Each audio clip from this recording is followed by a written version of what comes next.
Welcome back to the Recovery Channel, guys. Today I want to talk about stenosis in your arteries post-stroke.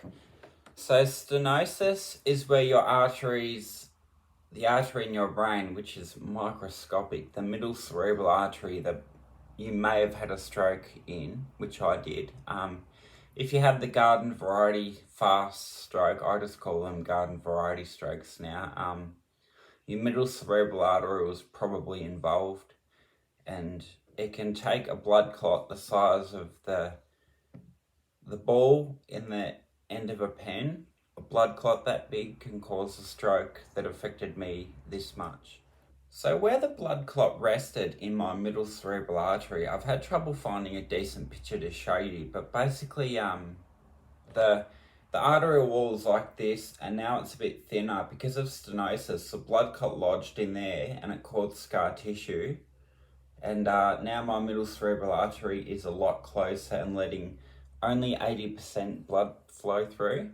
But my neurologist reassured me that considering that's the dead tissue, that 80% is adequate blood flow. So there's nothing to worry about. There's no stent. They don't stent stenosis. In the words of my neurologist, we let sleeping dogs lie. The carotid dissection or dissection that caused my stroke has also healed, by the way. 1 year follow-up from the stroke showed, the day of the stroke showed that my internal carotid artery opened up and a big flat opening. They didn't stent it because they stopped stenting carotid arteries in the early 90s, I believe. The contraindications, the risk of having another stroke post carotid stent was higher than 90%, so they stopped doing it unless it's absolutely necessary. Again, they didn't stent my carotid. A year follow-up MRI proved that it had completely healed itself and that there was 100% blood flow going through there, but only 80% blood flow going through my middle cerebral artery because of the stenosis involved. But it's dead tissue, or I may be using some of that tissue.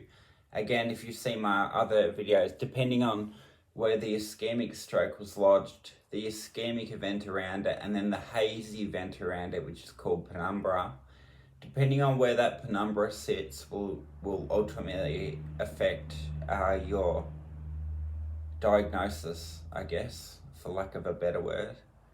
So that's about it for carotid dissection and stenosis. They do heal themselves. They don't need surgical intervention. They were not going to surgically intervene with me being 27.